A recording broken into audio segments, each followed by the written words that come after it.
Buenas tardes, bienvenida Silvia Vargados, nuestra asesora en lo que respecta a las nuevas infancias. ¿Cómo están, queridos oyentes de Aire Fresco? Continuamos con el programa anterior, donde veníamos hablando cuáles son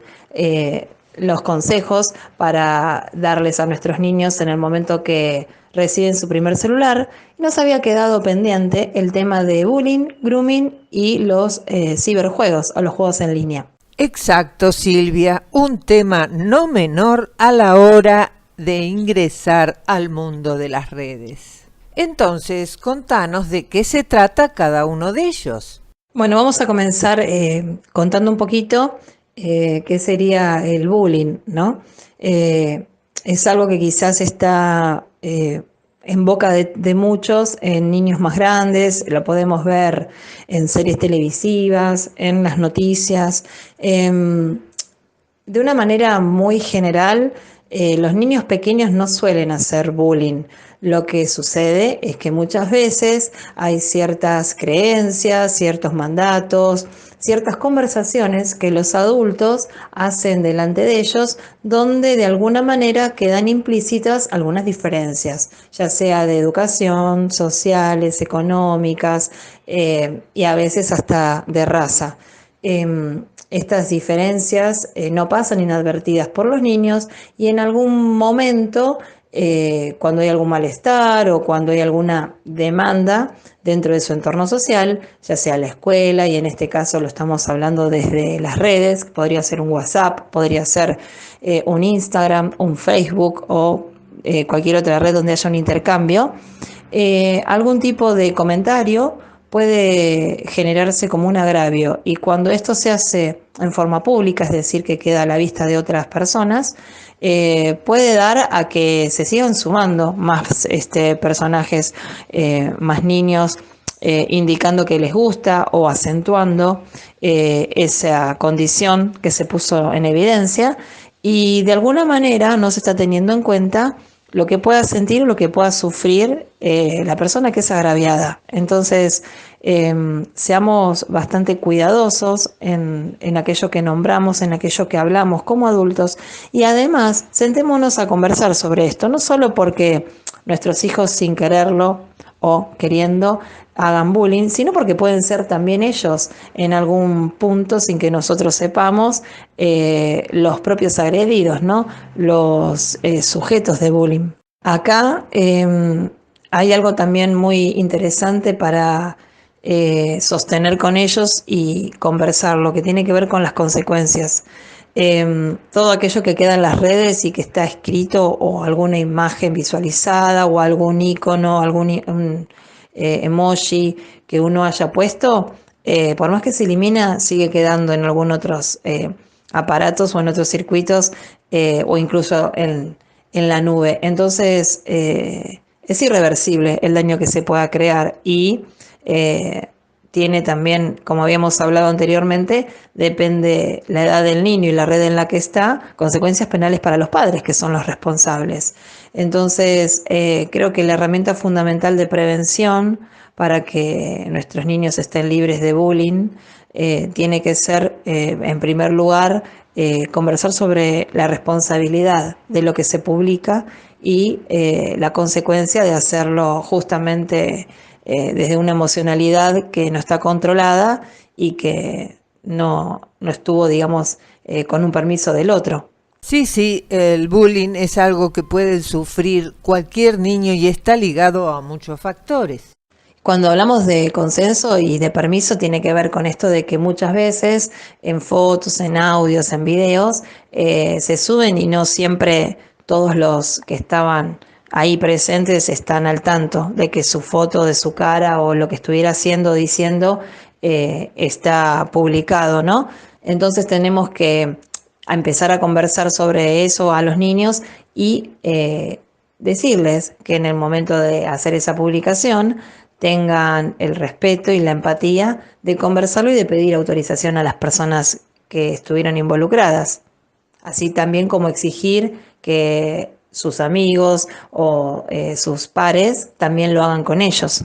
Acá es muy importante tener algunas consideraciones como para ponernos en adultos observadores, y si algunos de los niños empiezan a tener cambios de conducta, cambios de humor, explosiones emocionales, comenzar a indagar, ¿no? Si hubo alguna situación en alguna de las redes, tener un espacio de diálogo, de entrevista con ellos,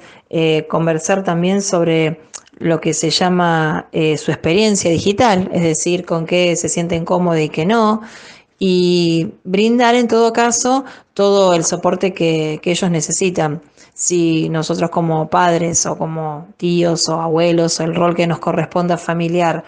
sentimos que estamos acotados o que el niño necesita otra mirada, podemos acudir a educadores o a profesionales sanitarios. ¿Qué sería el grooming y cuál es la diferencia de lo que estabas hablando? Cuando hablamos de grooming, estamos hablando de un ciberacoso directamente en las redes, que ya no es solamente, como decíamos antes, algo que tenga que ver con alguna característica del niño o de sus padres o de su contexto que pueda ponerlo en un lugar de inferioridad, sino que estamos hablando de toda una trama externa que hace que el niño se involucre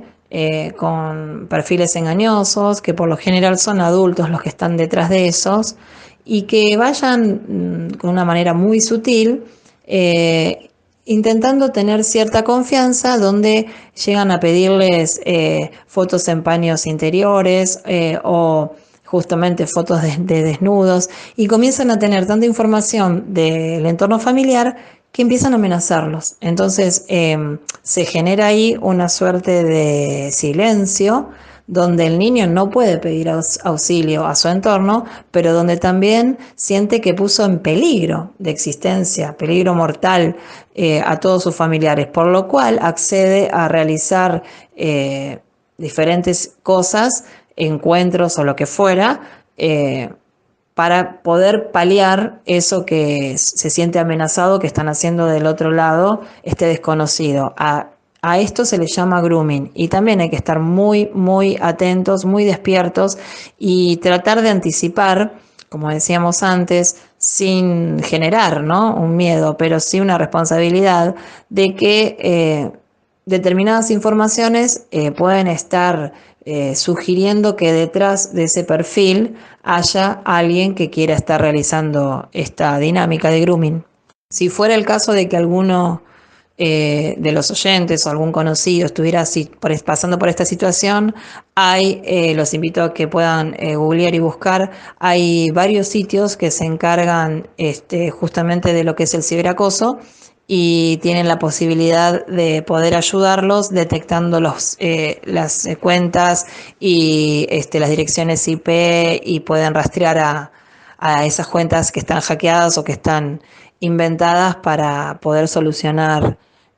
cualquier inconveniente que haya tenido el niño. Qué interesante todo lo que nos contás. Y aquí quiero enfatizar esto que vos dijiste, no ponernos en modo alarmista, sino preventivo, y conversar con los niños para saber qué les está sucediendo. Bien, y ahora decime, ¿qué pasa con los juegos en línea? Porque tenemos que tenerlos en cuenta, ¿verdad? Bueno, los juegos también son un tema aparte, porque más allá de que sean entretenidos y que quizás el propósito cuando uno lo lee no tenga nada nocivo o nos suele parecer hasta entretenido o educacional, a veces los gráficos que se utilizan, las imágenes o las metas para pasar de nivel, aquello que tengan que hacer,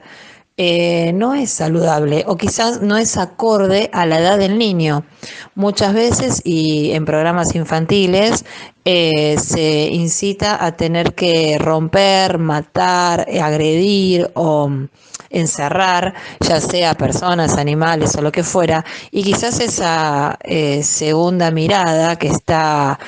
soslayada por el juego en sí o por la consigna, es algo que como familia o como dentro de nuestros valores no queremos que el niño haga de manera tan automática en un juego, ¿no? Y más si eso lo lleva a tener que sumar puntos o a tener que subir de nivel. Estamos dando como una señal, un consejo, un valor que es inequívoco. Durante los juegos en línea, también lo que pasa es que muchos jugadores pueden ingresar con una cuenta y no tener el mismo rango etario de los que de todos los participantes. Es decir, que tenemos la posibilidad de que haya variedad dentro de ese mismo grupo que está jugando y que a través de los chats se empiecen a realizar conversaciones que no siempre son sanas o que justamente tengan algún sentido malicioso. Tener en cuenta y compartir esos juegos en línea con nuestros hijos, estar atentos si las personas que se conectan son conocidos del colegio, del club, algo, y los pueden identificar, o de qué manera ellos conocen a esos participantes, o si llegara a ser un juego donde los participantes no se conocen, que lo jueguen en el momento que ustedes están presentes o con su compañía o de otro adulto. Y tener en cuenta también que muchas veces para poder pasar de nivel se bloquean algunos accesorios o algunos premios que tienen que comprar y les piden o les solicitan que ingresen los números de la tarjeta de crédito o X números bancarios para poder desbloquear eso y tener más posibilidades, a lo cual a veces algunos niños han realizado y han cargado esos datos de los padres sin pedir permiso, de una manera muy inocente, por supuesto, ¿no? Pero con las consabidas consecuencias que nosotros como adultos entendemos que son de fraude y de una situación ilícita. Entonces, ¿qué nos sugerís a la hora de instalar juegos en el celu o permitir su acceso para los niños? Y yo creo que también en segunda instancia podríamos hablar de algún tipo de control parental para los más pequeños, donde tanto las búsquedas como las publicaciones, las propagandas que le aparecen al niño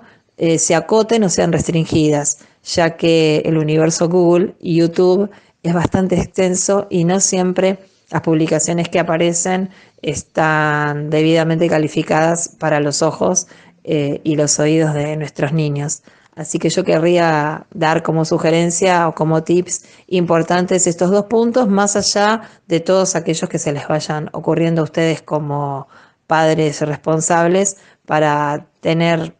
en última instancia un uso saludable del celular. Muchas gracias, Silvia, y esperamos tu cierre. Bueno, para culminar, me gustaría decirles a todos que en un mundo globalizado como hoy, donde nos manejamos 100% con la tecnología y el acceso a las redes, es imposible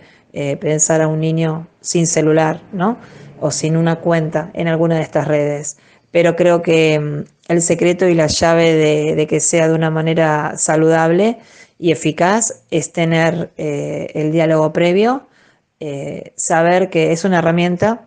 de uso cotidiano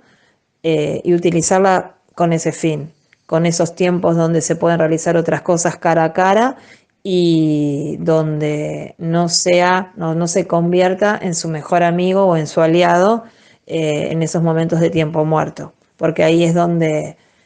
comienzan a vagar y a navegar por lugares que quizás no sean los correctos. Así que les dejo estos pequeños tips y espero que les sean de mucha utilidad. Un abrazo grande y nos vemos en el próximo encuentro de Aire Fresco. Muchas gracias a todos.